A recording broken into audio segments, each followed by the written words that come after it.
Hi everyone, Mega Shorts here, bringing you my first Iron Man 3 Marvel Legends action figure review. As you can see today we'll be taking a look at the Heroic Age Iron Man, also known as the Bleeding Edge Iron Man.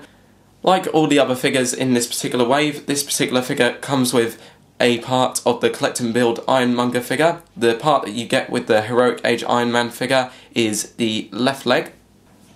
I got this figure very recently from my local Toys R Us for £16.99. While I was in there, I was also able to pick up the classic Iron Man figure and also the comic Iron Patriot figure, and those two figures are also part of this particular wave. Okay, so without further ado, let's get on with the review. But before I start talking about my opinions on this particular figure, we're just going to take a quick look at the packaging. The packaging for the Iron Man 3 Marvel Legends wave is quite similar to that of some of the other Marvel Legends waves or figure assortments we've seen over the past few months. At the top we can see the Iron Man 3 logo along with a picture of Iron Man in the Mark 42 suit of armour, and below that we can see the figure and the Collect and Build Ironmonger part in a clear plastic bubble, and just behind Iron Man we can see a symbol for the Avengers, and at the bottom you've got the brand new Marvel Legends logo. On the back we can see a nice picture of the Heroic Age Iron Man from the actual Marvel comics and also a picture of the figure. There's also a bit of product and company information, and we can see the two other figures currently available in this wave along with a picture of the completed Collect and Build Ironmonger. Also with the packaging you get this handy little instruction manual which tells you how to put all the pieces of the Ironmonger figure together. And that's it for the packaging. Okay, so here we have the Marvel Legends Heroic Age Iron Man figure. Now this isn't the only Heroic Age Iron Man figure we've seen from Hasbro. In the past we've seen a Marvel Universe Heroic Age Iron Man figure, which I have here.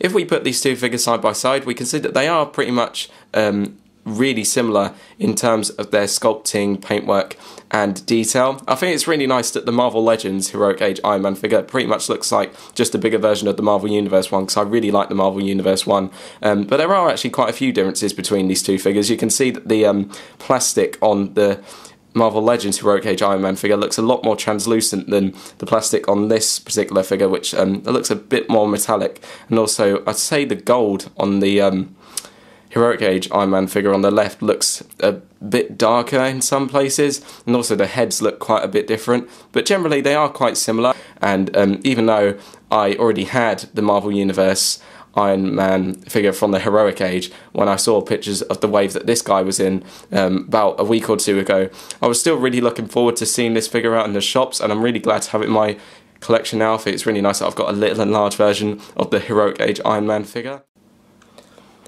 The head sculpt is quite similar to that of some of the Iron Man movie figures we've seen in recent years, but I'm pretty sure it is a completely new head sculpt. It's got the usual features for an Iron Man helmet, like the gold face at the front here, which has these nice white eyes with blue outlines and a little black mouth down here.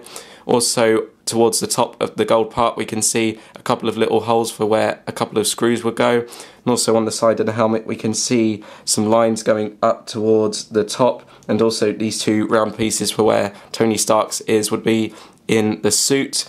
To be honest, I'm not sure if I'm a big fan of the translucent red plastic you can see on this helmet and other parts of the figure yet, but I think it is growing on me and it's not something I'm really too fussed about at the moment. The torso is also covered with excellent detail and paintwork. On the front we can see many more pieces of red and gold armour, and we can also see some more parts of the armour on the back here as well, along with a couple of small blue lights which can also be seen around the arc reactor seen here. There's a couple of lights here, a couple of lights here, and one there and one there. There's also a couple on each arm. There's one around the shoulder and one near the wrist. We can see the same on this particular arm as well. The hand also features a repulsor. Well, the left hand, which is the open hand. On the right hand, which has a closed fist, we can just about see the area where the repulsor would be, but it hasn't got any blue paint, but I don't really mind that, seeing as it does have a closed fist, and that's better off for punching enemies rather than firing the repulsor at them, I guess. I think the torso is brilliant. I love the detail and paintwork on it. I just think it could have been a bit better if it had some white paint on the arc reactor and on the small blue lights like the Marvel Universe Heroic Age Iron Man figure had, then it would look just a extra bit more detailed and accurate. But as I said before, I think the torso's still really nice. I love all the metallic paint on it and all the little and large bits of detail.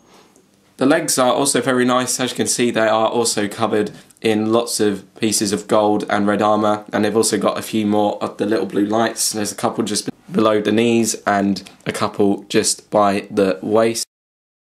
The feet also have a bit of detail. We can see that they've got lots of lines on them, making the feet sort of look as if they consist of lots of small pieces of armour, and they've also got some lights underneath them. As you can see, they are just red. They've not been painted with any blue or white paint, but they are just some nice bits of additional detail. As you can see, the figure does also have peg holes for the Marvel Legends figure display stands, but sadly none of the figures in this wave do come with display stands. But if you have any spare display stands for your Marvel Legends figures, you can always put them on those. So from head to toe, the Marvel Legends Heroic Age Iron Man figure has plenty of detail. I'm really impressed by the detail on this figure. I think the paintwork is excellent as well, and I love the sculpt of this figure.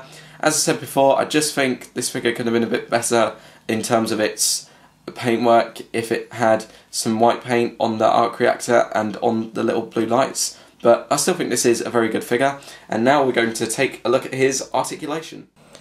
Now, one thing I love about Marvel Legends figures is their articulation, and in my opinion, the articulation of this Marvel Legends Heroic Age Iron Man figure is excellent. His head can move up and down, only a little bit, which is a bit of a shame, but it could still do a full 360-degree turn.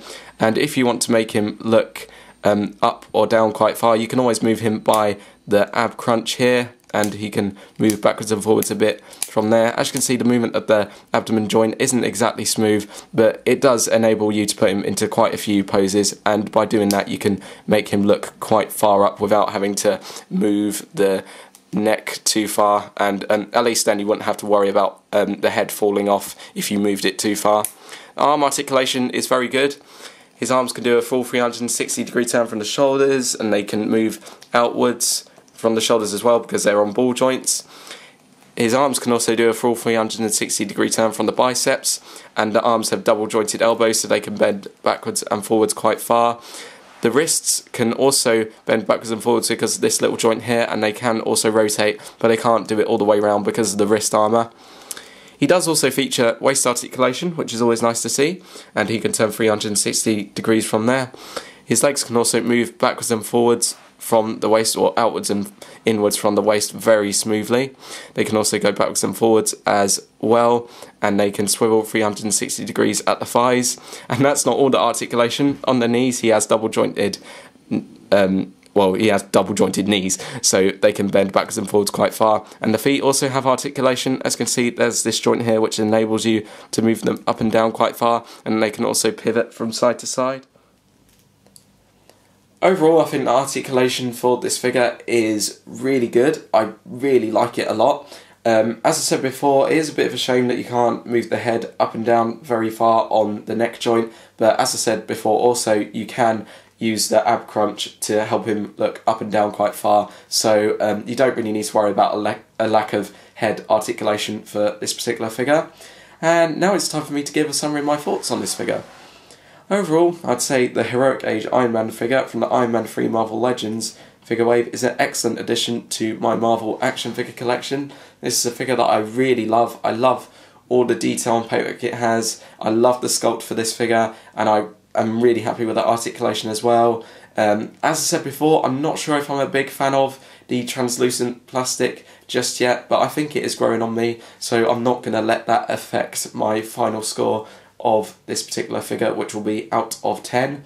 And if I was to give this particular figure a rating out of 10, I'd say I'd quite happily give it a very well earned 9 out of 10. This is a figure I'd recommend to anyone that is a fan of Iron Man or the Marvel Comics. It's just a wonderful figure. I'm so happy that I've got it in my collection now.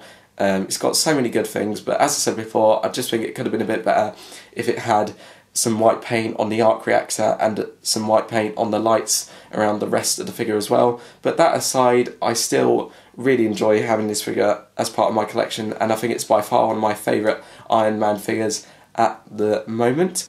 As I said at the start of this review, I did also get the Iron Patriot figure and the classic Iron Man figure from this wave while I was in Toys R Us, so I should also be reviewing those figures sometime soon as well, and hopefully later this year when I get the other figures from this wave I'll be able to do a review of the Iron Monger Collect and Build figure, or Build-A-Figure as it's often referred to, and even though I've only got the Iron Monger figure half complete so far with no head and no arms at the moment, I still think it's an excellent figure so far, but I just really want to get the other parts so I can build it and complete it, obviously, and then I'll have a nice big beefy enemy for my Iron Man figures to fight.